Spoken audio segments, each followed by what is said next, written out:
Assalamualaikum warahmatullahi wabarakatuh.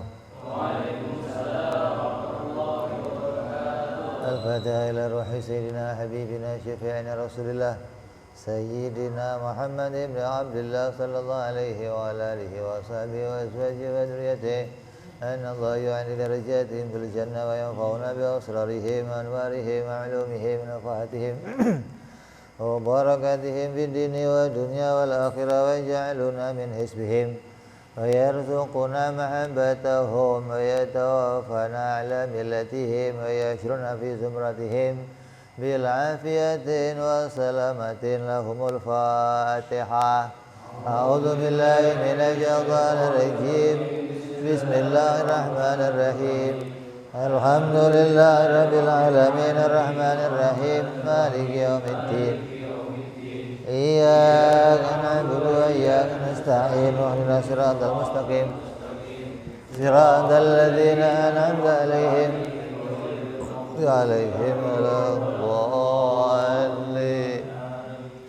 Bismillahirrahmanirrahim. Nawaitu ta'alluma wa ta'lima wa tadhakkura wa tadhkira wa naf'a wal intifa'a wal ifadata wal istifadata wal hitha ala tamassuki bi kitabillahi wa sunnati rasulillah sallallahu alaihi wasallam wa du'a ilal huda wa dilalata alal khairi ibtigha'a mardatihi wa qurbihi wa thawabihi wa husnil khatimah ma'al lutfi wal afiyah wa salahil akibah.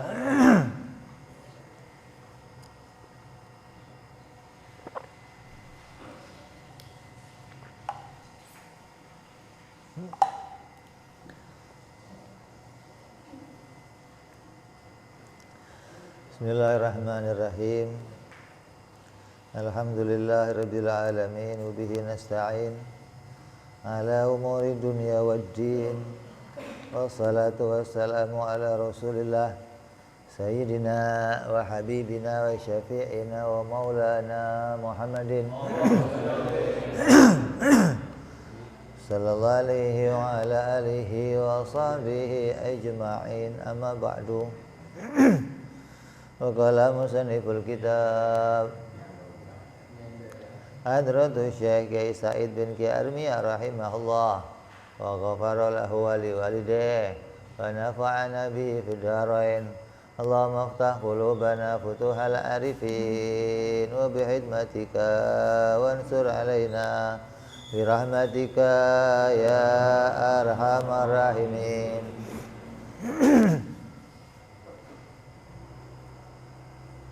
Ila anqal, sampai apa kita?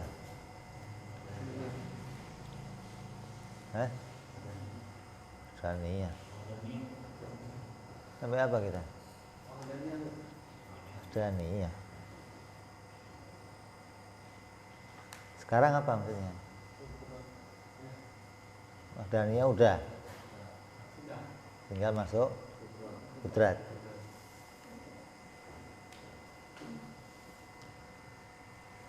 Sifat yang berikutnya yang wajib bagi Allah Subhanahu wa ta'ala adalah sifat kudrat, kudrah, atau orang biasa ngomongnya kudrat. Pengertiannya, Allah wajib mampu. Kudrat itu sifat yang ada pada zatnya Allah. Sifat yang adanya sifat kudrat pada zatnya Allah, Allah mudah menjadikan segala sesuatu. Jadi kudrat ini sifat yang ada pada zatnya Allah. Dengan adanya sifat kudrat pada zatnya Allah, Allah mudah menjadikan segala sesuatu tanpa dibantu oleh alat. Yang namanya mampu itu bisa menjadikan sesuatu tanpa alat, itu namanya mampu. Kalau kerjanya dibantu alat bagaimana? Namanya lemah. Ya, kamu kalau mau buka pakainya apa? Kalau nggak ada alatnya gimana? Nah, jadi kalau bagi kita, kalau kita ngomong saya kalau kerja mah gampang, kalau ada alatnya. Kalau nggak ada alatnya, nggak gampang, sulit. Artinya sulit itu apa? Tidak bisa menghasilkan sesuatu. Allah mudah baginya menjadikan segala sesuatu tanpa dibantu oleh alat apapun, tanpa dibantu oleh siapapun.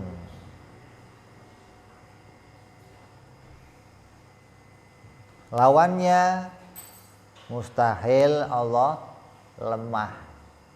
Artinya lemah itu tidak mampu melakukan sesuatu. Atau ada perkara yang diciptakan oleh Allah. Allah bisa menciptakan sekian banyak perkara, tapi ada satu perkara yang tidak bisa diciptakan oleh Allah, maka itu berarti lemah. Jadi lemah itu tidak bisa menghasilkan sesuatu, itu namanya lemah.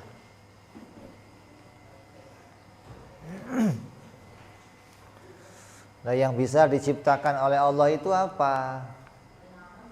Yang bisa diciptakan oleh Allah itu perkara yang bisa terjadi. Yang bisa diciptakan apa?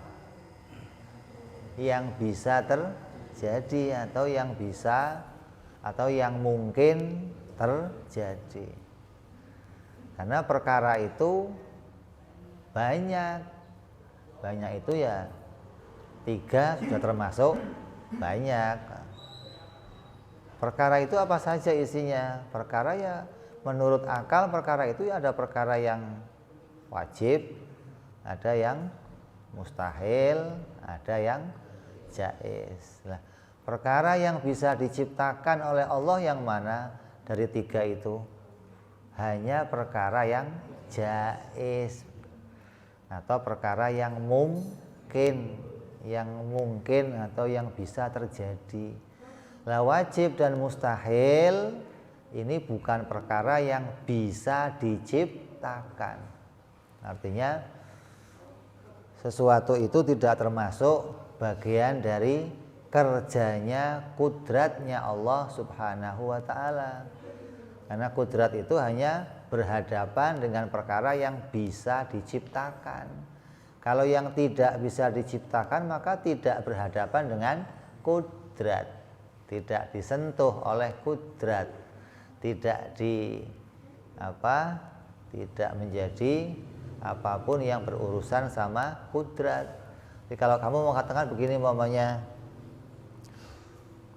Allah bisa enggak menciptakan anak? Oh, Allah enggak bisa bikin anak.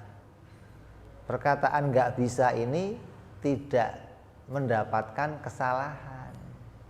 Mengatakan Allah enggak bisa bikin anak itu enggak salah. Kenapa? Karena anak itu mustahil diciptakan.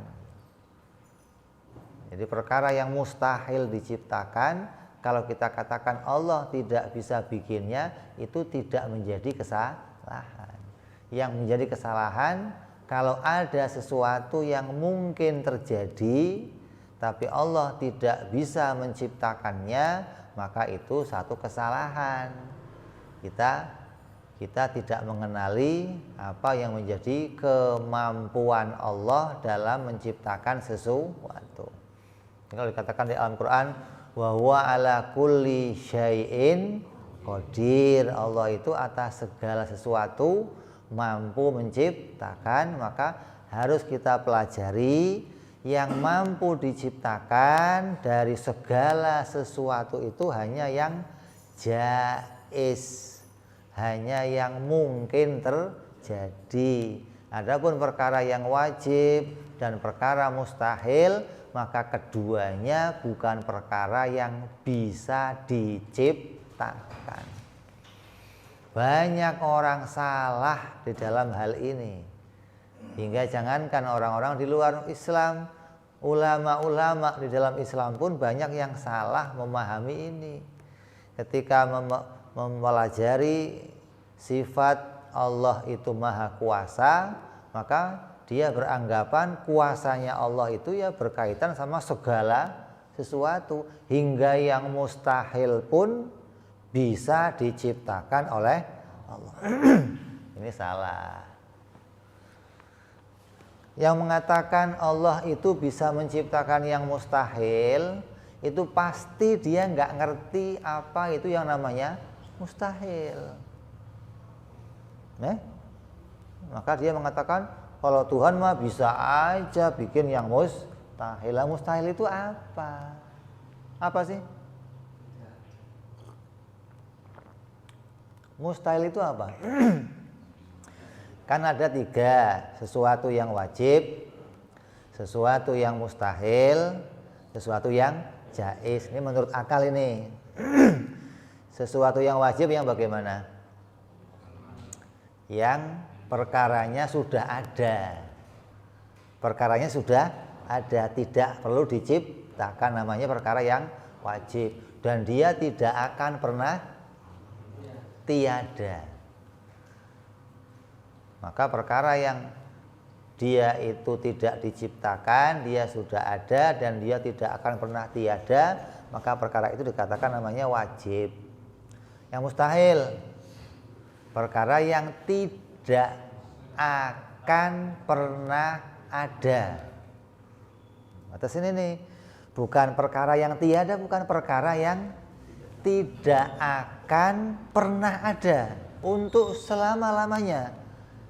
Itu kata akal namanya mustahil. Makanya orang yang konsekuen dengan hukum akal, konsekuen dengan ketetapan hukum, maka perkara mustahil ini nggak bisa diciptakan oleh siapapun. Namanya saja sudah mustahil, sesuatu yang tidak akan mungkin terjadi.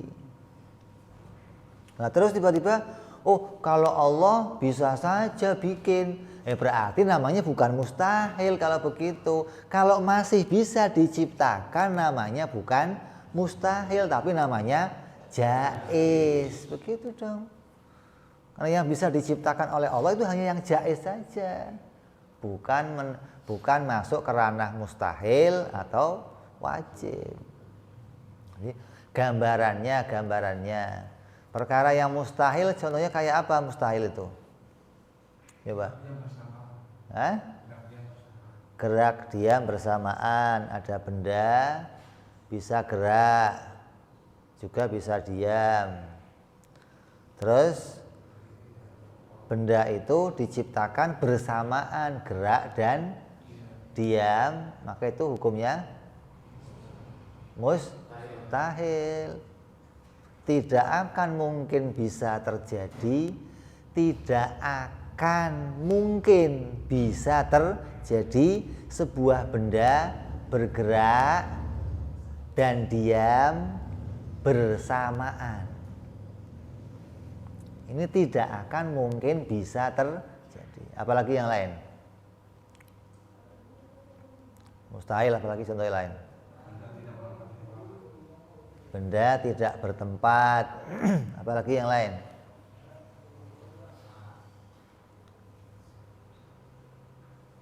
Kamu nggak punya mustahil, nggak pernah tahu mustahil. Contohnya apa yang mustahil? Yang lain lagi? Siapa? Gerak sendiri.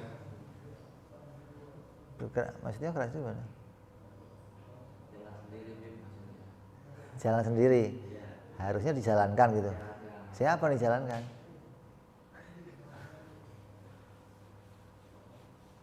Diam sendiri, gerak sendiri.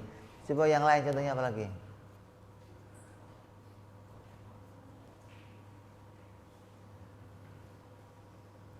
Gak nemu.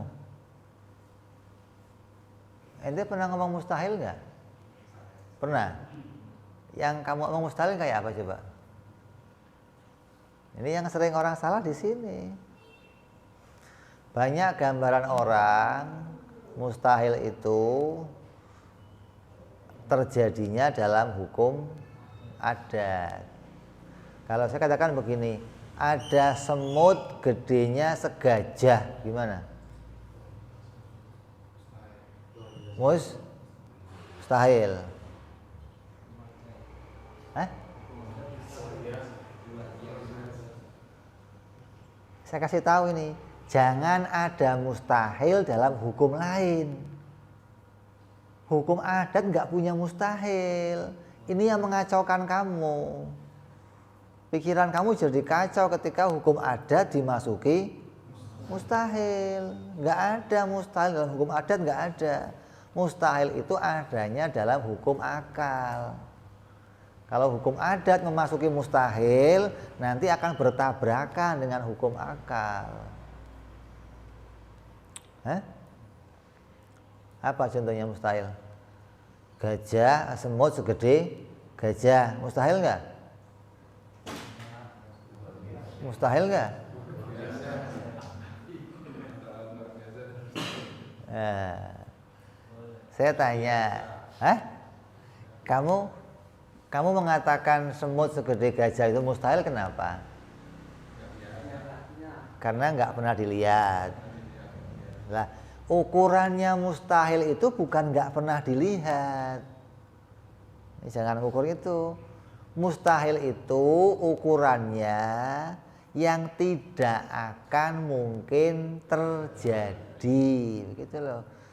Kalau nggak pernah dilihat tapi bisa diciptakan, itu bukan mustahil.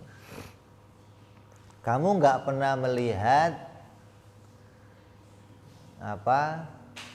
dinosaurus, atau kamu nggak pernah melihat malaikat yang gedenya segede langit, terus tiba-tiba muncul, maka ini bukan perkara yang mustahil. Perkara mustahil itu perkara yang tidak akan mungkin bisa terjadi. Kalau dia tidak mungkin terjadi, maka tidak mungkin pula diciptakan, gitu loh. Jadi kudrat itu nggak bisa menciptakan perkara yang mustahil. Yang diciptakan oleh kudrat, yang dikerjakan oleh kudrat, itu hanya perkara yang mungkin terjadi, yang bisa terjadi. Nah, ukurannya apa? Kita ngukurin sekarang bagaimana bisa terjadi atau nggak bisa terjadi. Ukurannya harus pakai akal. Akal ngukurnya bagaimana? Ini mungkin terjadi, ini tidak mungkin terjadi. Akal, cara ngukurnya akal bagaimana? Diukur dari adanya dan tiadanya. Kalau sesuatu itu bisa menerima keduanya, maka dia menjadi sesuatu yang bisa terjadi, walaupun sekarang belum muncul. Tapi kalau dari keduanya, ada dan tiadanya itu enggak sama, satu adanya wajib, seperti apa? Allah wajib ada, maka adanya Allah yang wajib ini tidak perlu diciptakan. Bagaimana Allah wajib kok mau diciptakan? Adanya Allah saja wajib. Artinya wajib itu ada yang tidak pernah mengalami tiada. Maka adanya Allah tidak butuh diciptakan. Berarti kudrat tidak menciptakan perkara yang wajib. Hanya menciptakan perkara yang jaiz. Begitu pula yang mustahil. Mustahil itu enggak pernah ada.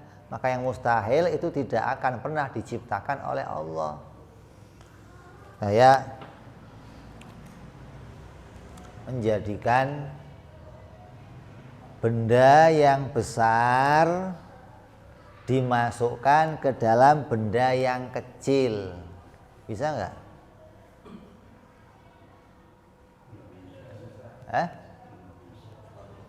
Bisa enggak? Benda yang besar dimasukkan ke dalam benda yang kecil.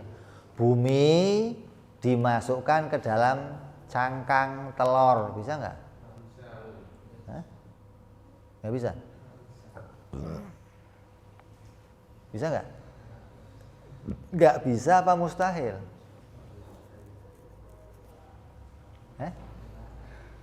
Nggak bisa apa mustahil?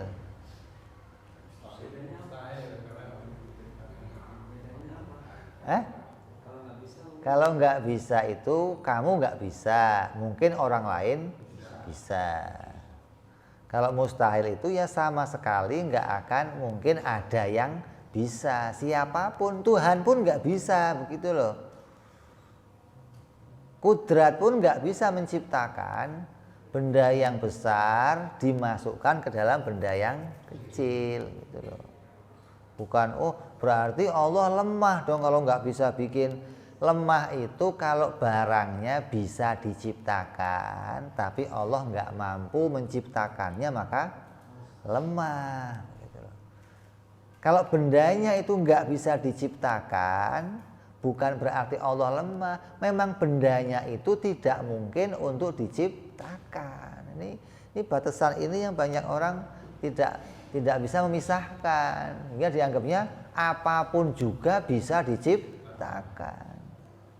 Hingga karena masalah ini orang Nasrani mengatakan Allah itu bisa bikin anak. Allah juga bisa bikin istri untuk dirinya sendiri. Nah, bagi orang yang berpikir dengan baik, kalau Allah bikin anak untuk dirinya, fungsinya apa anak untuk Allah? Allah tidak butuh bantuan siapapun. Kecuali kamu warisannya banyak mau mati, nggak punya anak, maka pengen punya anak. Biar apa? Biar apa? Biar ada penerusnya, ada pewarisnya. Lah Allah bikin anak buat apa? Allah zat yang nggak berawal, nggak beranak, itu buat apa bagi Allah? Gitu loh. Orang yang mengatakan, itu Nabi Isa kan anaknya Allah, Beb.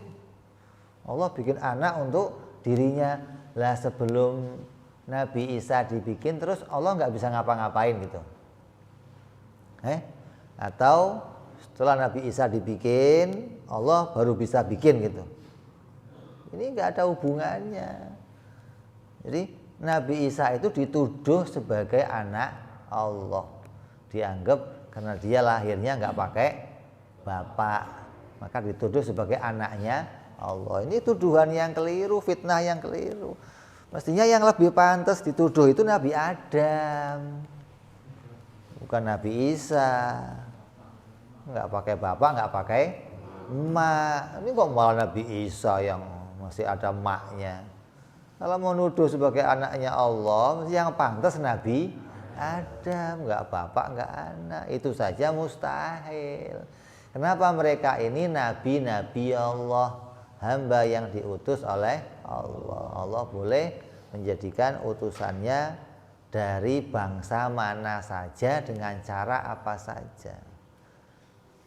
Ya, jadi tidak disebut lemah apabila tidak bisa menciptakan yang mustahil. Lemah itu apabila perkaranya itu bisa terjadi tapi Allah tidak menciptakannya atau nggak bisa menciptakannya, maka itu lemah. Kayak contoh, kata orang Mu'tazilah, Allah itu tidak bisa menciptakan yang jelek-jelek. Karena Allah itu maha baik. Kalau Allah bikin yang jelek, maka Allah juga jelek. Jadi yang diciptakan oleh Allah di dunia ini ya hanya yang baik-baik. Nah terus yang jelek-jelek yang kelihatan itu yang bikin siapa? Hah?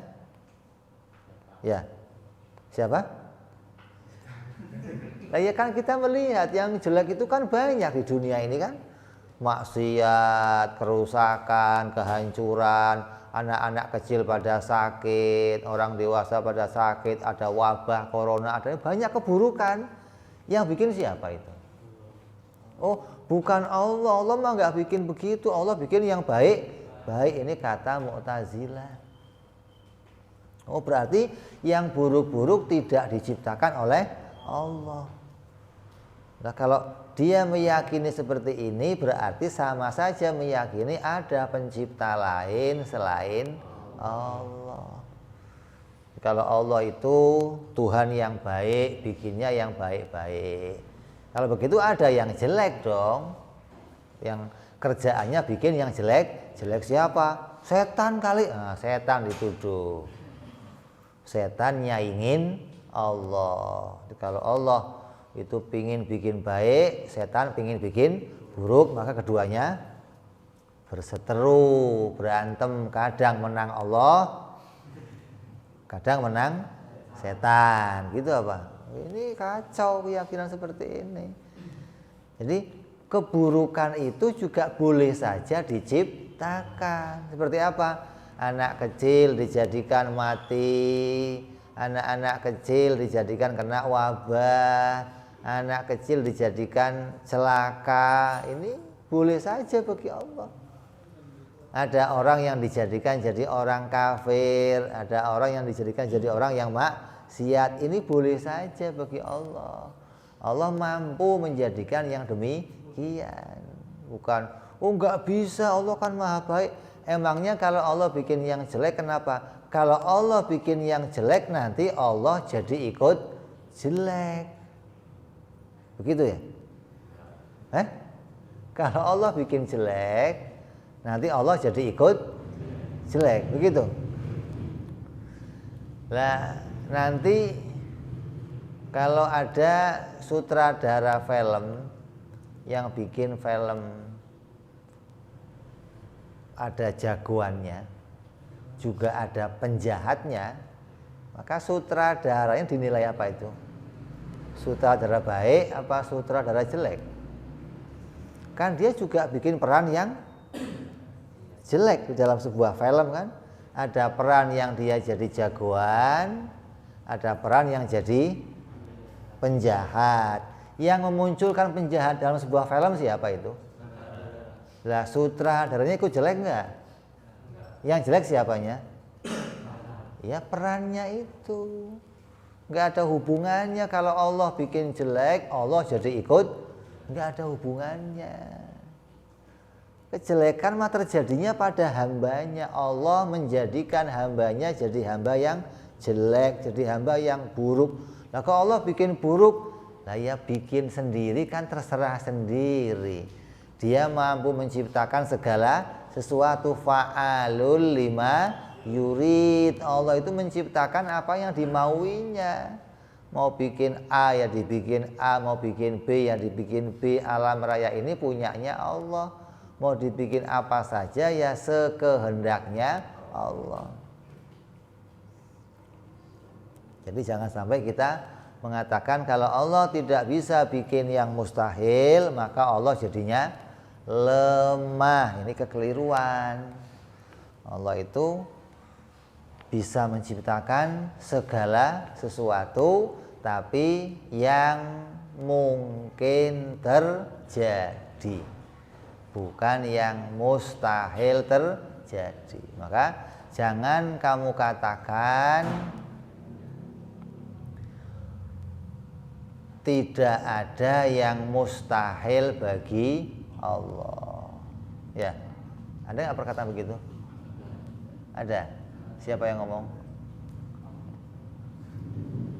Siapa yang ngomong? Yang suka ngomong tidak ada yang mustahil bagi Allah ada? Yang ngomong siapa? Ustadz?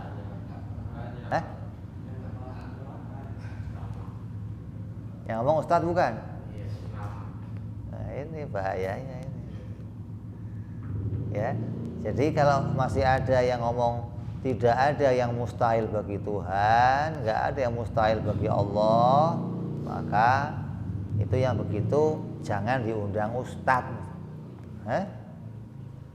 Jangan diundang Ustadz, undangnya apa? Pendeta gitu. Diundangnya apa? Karena kalau Ustadz dia akan tahu batasnya, mana yang jadi batas yang jadi haknya Allah, apa yang menjadi ta'aluknya kudrat, apa yang disebut sifat mampu bagi Allah. Allah itu punya sifat mampu menciptakan sesuatu. Apa yang mampu diciptakan oleh Allah? Yang mampu diciptakan oleh Allah segala sesuatu yang mungkin terjadi. Begitu dong, batasin seperti itu. Maka yang bisa batasin seperti itu, maka dia paham ketetapan hukum akal. Dia tahu pada kaitannya sifat-sifat Allah dengan apa yang diciptakan. Kalau nggak tahu ini, maka dia akan nabrak. Nanti sifat Allah nanti akan dijadikan Allah itu bersifat lemah apabila dianggap tidak bisa menciptakan sesuatu yang jaiz atau sesuatu yang mustahil. Masa sih begini aja Allah nggak bisa bikin? Begini aja itu yang kayak apa? Ada benda tidak gerak, tidak diam. Masa cuma begini Allah nggak bisa bikin? Bukan begininya, bukan. Tapi barangnya itu nggak mungkin dimunculkan. Kalau mungkin dimunculkan maka ya bisa terjadi. Kalau nggak mungkin dimunculkan maka nggak mungkin terjadi. Lah, untuk mengetahui mustahil itu ada dua cara seperti yang sudah kita pelajari. Akal itu kan untuk memutuskan hukum punya berapa cara? Ada yang diputuskan oleh akal secara dzaruri, ada yang diputuskan akal secara nadzori. Nadzori apa? Pakai dalil. Dzaruri? Nggak pakai dalil. Dzaruri itu memutuskannya secara cepat. Kalau nadzori secara perlahan. Kenapa? Karena butuh pemikiran, butuh dalil, baru pelan-pelan diputuskan.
Kita terusin. Jadi akal memutuskan dengan berapa cara? Dua. Pakai dalil dan nggak pakai dalil, gitu dong. Jadi mustahil juga ada dua cara. Menemukan mustahil ada dua cara. Ada cara menemukan mustahil secara cepat, spontan akal memutuskan. Ada yang memutuskan perkara mustahil perlahan-lahan dengan penelitian, dengan menghadirkan dalil sampai menghasilkan keputusan itu mustahil. Contoh, mustahil yang kita putuskan secara cepat. Tadi kalau ada orang mengatakan, tadi saya melihat mobil, bagus mobilnya. Orang akan nanya di mana? Dia katakan enggak di mana-mana. Itu kamu yang dengar orang begitu akan jawabnya apa?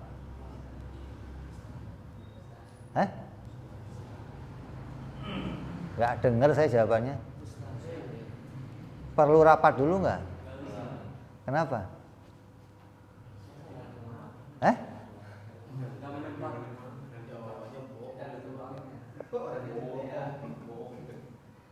Jadi kamu nggak bisa ditipu. Kalau nanti dia nuntut, saya mau lihat dong, oh nggak bisa, oh mobilnya nggak di mana-mana, loh mobil apa itu?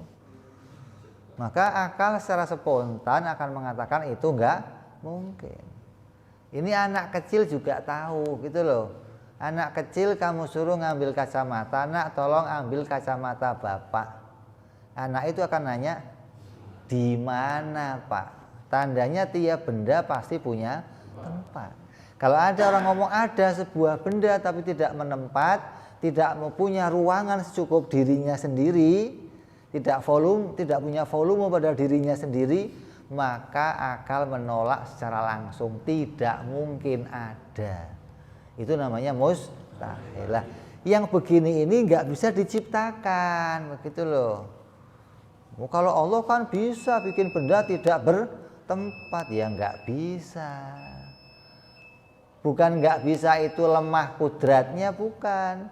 Nggak bisa itu barangnya tidak bisa dimunculkan. Lah, kalau secara doruri, secara cepat, akal bisa membuat keputusan dari mana? Dari pikirannya sendiri.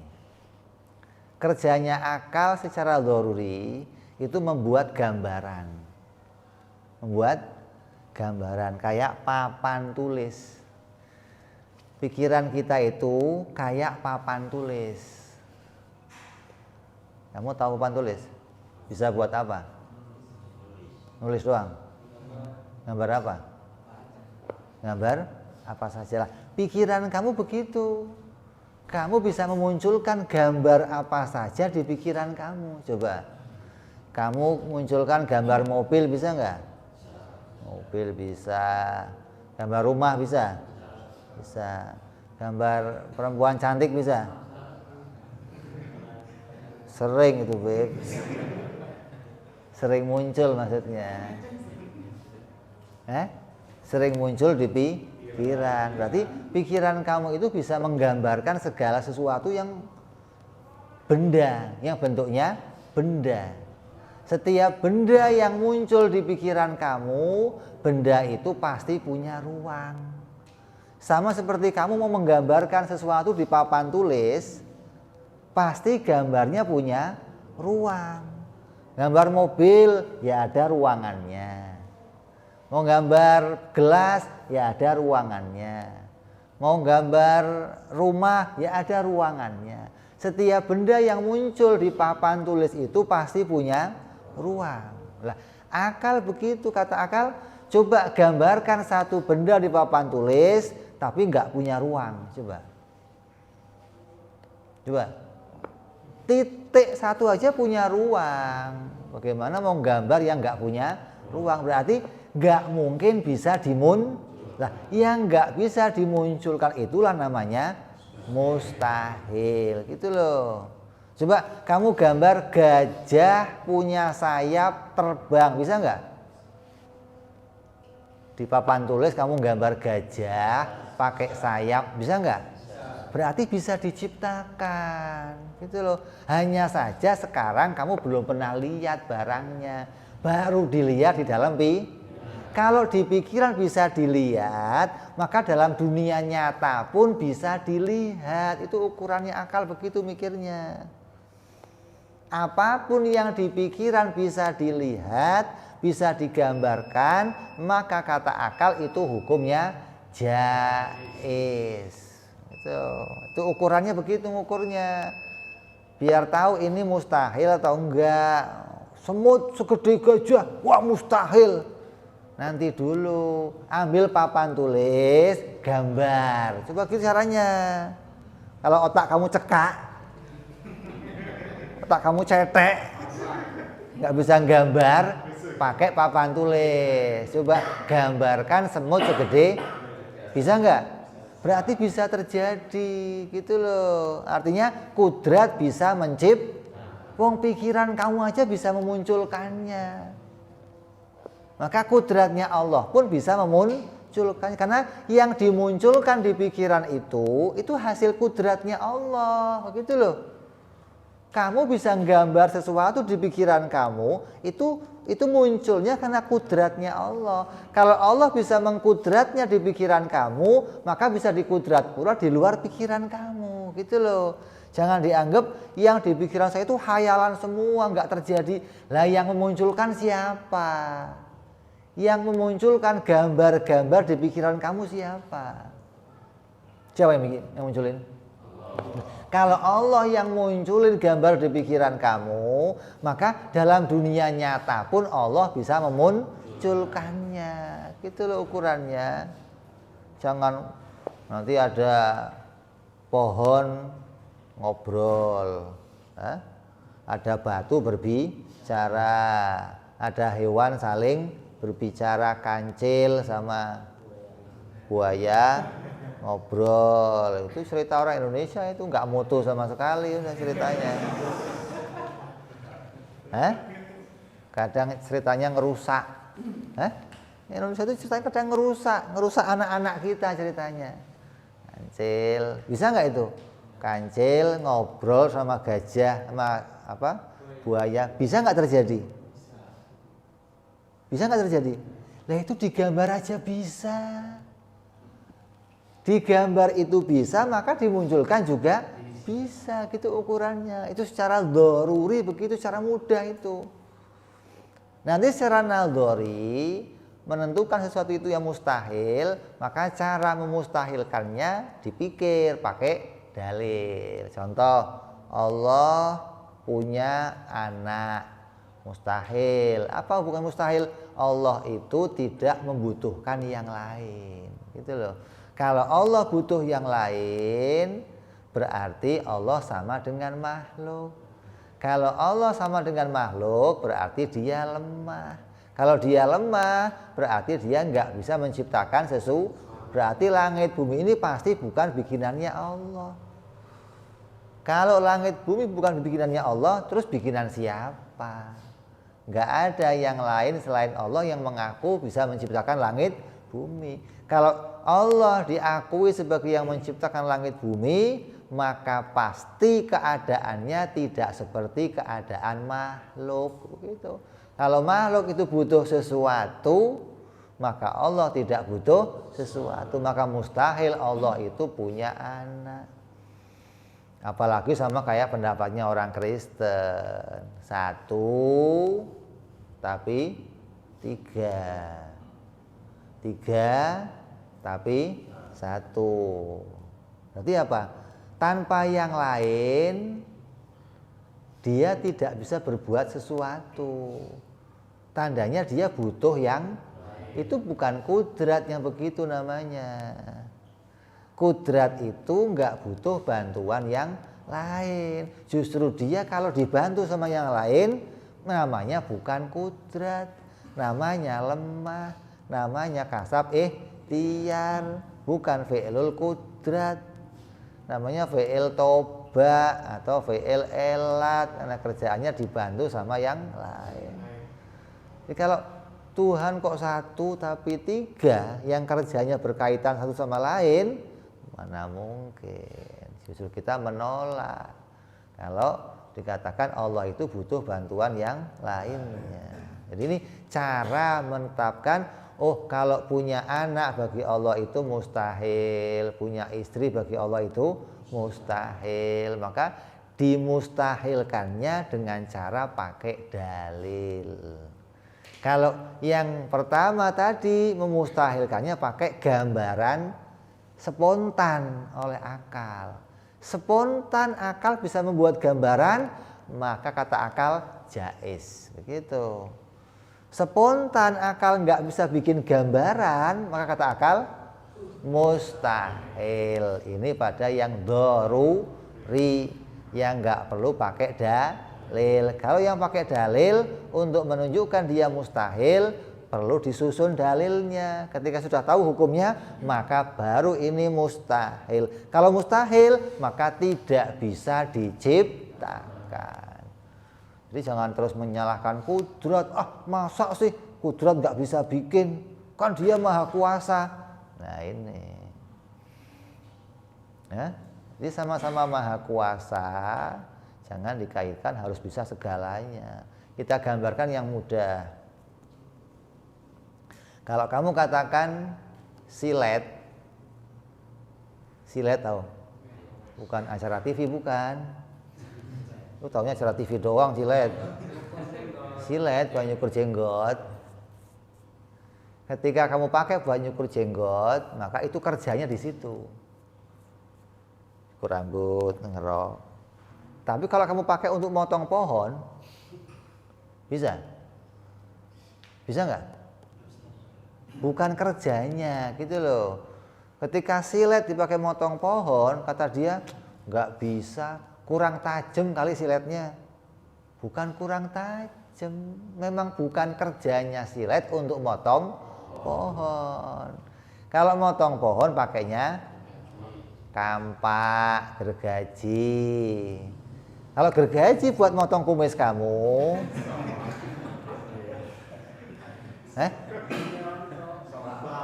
kamu nggak kumisan lagi, gitu loh. Jadi kalau pengen nggak kumisan lagi, cukurnya jangan pakai silet, tapi pakai gergaji. Dijamin kamu nggak kumisan lagi. Udah cukur untuk selamanya. Nah, begitu. Jadi jangan katakan silet itu nggak bisa buat motong pohon, bukan kerjanya, begitu loh. Kudrat kok nggak bisa bikin yang mustahil, bukan kerjanya, bukan.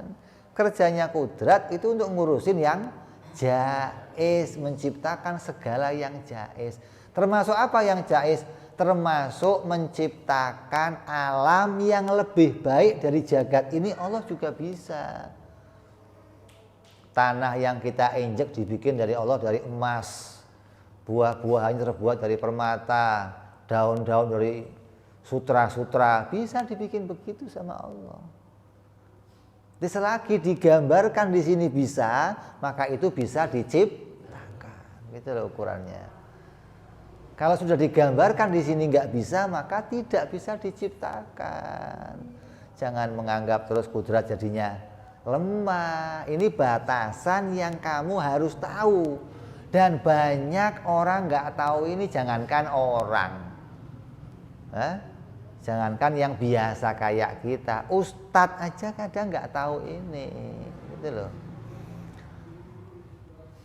Orang Yahudi itu mengakui Allah sebagai Tuhan, mengakui nabi-nabi semua sebagai Tuhan. Yang nggak diakui, mengakui nabi-nabi semua sebagai utusan Allah. Semua orang Yahudi mengakui. Dia mengakui Allah itu satu dan mengakui semua dari Nabi Adam sebagai utusannya Allah. Nabi Adam utusan Allah. Yahudi ini ngakuin. Yang nggak diakui Yahudi siapa? Nabi Isa. Nggak diakui sama orang Yahudi. Nabi Muhammad diakui. Kenapa? Di kitab Taurat ada nama Nabi Muhammad. Tapi Yahudi mengatakan apa? Saya nggak mau ikut Nabi Muhammad. Kenapa? Karena Allah nggak bikin dari orang Yahudi. Saya hanya mau ikut kalau Nabi dibikin dari orang Yahudi. Ini kan ngatur Allah. Salah sendiri ya Allah, kamu nggak bikin dari Yahudi, maka saya nggak ikut dia. Tapi diakui itu Nabi, tapi untuk orang Arab, untuk yang lain selain Bani Israel. Kalau saya Bani Israel, Nabi Musa ikutnya, nggak ganti-ganti yang lain. Ini orang yang aneh. Dia berpendapat Allah itu harus, kalau mau bikin Nabi harus dari Bani Israel. Ya nggak begitu. Allah bebas, Allah mampu bikin Nabi dari bangsa siapa saja. Kalau kamu nggak mau ikut, kamu yang rugi. Emang Allah rugi kalau kamu nggak ikut? Yahudi nggak nyembah Allah semuanya, Allah rugi? Enggak. Allah bikin Nabi ya bikin saja. Dari orang Arab ya dibikin, Nabi dari bangsa Kipti ya dibikin, Nabi dari yang lain dibikin. Allah bebas, mampu bikin Nabi dari bangsa apa saja. Itu menunjukkan bahwa Allah itu maha kuasa menjadikan segala sesuatu. Nggak ikut aturan kamu, nggak. Allah nggak terikut sama aturannya manusia. Justru manusia yang terikat oleh aturannya Allah. Kalau kamu nggak ikut aturan Allah bagaimana? Kamu yang rugi. Ya. Jadi ini harus kita tahu batasan ini, membedakan mana yang mustahil, mana yang wajib, mana yang jaiz, gitu loh. Hingga kamu jangan sampai nanti mengatakan Allah itu mampu menciptakan segala sesuatu, hingga tidak ada yang mustahil bagi Allah. Ini kebablasan. Harus ada sekat, harus ada batasan, bukan membatasi kemampuan Allah, tapi membatasi yang bisa diciptakan, gitu loh. Yang bisa diciptakan itu apa? Nah, kita batasi itu. Kalau enggak kita batasi nanti akan terlewat, sebagaimana nanti kita jadinya mengingkari berita Al-Quran. Kamu satu ayat kamu terima secara kebablasan. Allah bisa bikin segala sesuatu, hingga dia pun bisa bikin anak, bisa bikin istri. Tapi di ayat yang lain Allah mengatakan Allah tidak mungkin punya anak. Lam yalid walam yulad, tidak beranak dan tidak diperanakkan. Tidak beranak itu maknanya mustahil, begitu loh. Bukan Allah nggak bikin anak, bukan. Lam yalid maknanya mustahil, Allah bikin anak. Kenapa? Akan jadinya Allah membutuhkan sesuatu. Ayat itu lagi menunjukkan Allah maha kaya. Allah itu zat yang tidak butuh segala sesuatu. Maka dinyatakan dalam ayat itu dengan dua kalimat, lam yalid walam yulad. Apa? Tidak butuh diciptakan dan tidak butuh yang diciptakan, gitu loh. Kalau kamu kan tidak butuh sama pendahulu yang bikin dia, dan nggak butuh kepada yang sedang dijadikannya. Apapun yang Allah bikin, Allah nggak butuh. Digambarkan dengan yulad, dengan lam yalid. Jadi jangan katakan Allah itu ya bisa aja bikin anak, kan Allah maha kuasa, tapi Allah sedang nggak bikin, gitu loh. Kalau nanti kalau Allah mau bikin ya bisa aja Allah bikin. Ini kesalahannya, ya. Jadi hari ini kita belajar Allah wajib bersifat kudrat atau mampu, yang dengan adanya sifat kudrat Allah mudah menjadikan segala sesuatu tanpa dibantu alat apapun. Kalau bahasa syariat mengisyaratkan dengan idza arada syai'an ayyaqula lahu kun fayakun. Ini bahasa syariat. Artinya apa? Mau menggambarkan mudah Allah menciptakan segala sesuatu. Lawannya mustahil, Allah lemah. Mustahil Allah tidak bisa menciptakan sesuatu dari perkara yang mungkin terjadi. Tapi kalau perkara yang wajib, perkara mustahil, maka dua perkara itu tidak bisa diciptakan. Bukan artinya Allah lemah, tapi perkaranya memang tidak akan mungkin bisa dimunculkan. Insyaallah kita sambung yang akan datang bicara sifat iradah, yaitu Allah wajib berkehendak dan pengertiannya. Mudah-mudahan kita dipanjangkan usianya oleh Allah, dijadikan orang yang bisa terus ngaji, terus memahami sifat-sifat Allah, bisa punya keyakinan yang benar, iman yang benar, tauhid yang benar, hingga bisa selamat di dunia sampai di akhirat. Diberkati Nabi Muhammad sallallahu alaihi wasallam. Lahumul Fatihah. A'udzu billahi minasyaitonir rajim. Bismillahirrahmanirrahim. Alhamdulillahirabbil alamin arrahmanir rahim maliki yaumiddin. Iyyaka na'budu wa iyyaka nasta'in. Ihdinas siratal mustaqim. Siratal ladzina an'amta 'alaihim ghairil maghdubi 'alaihim waladdallin. Amin.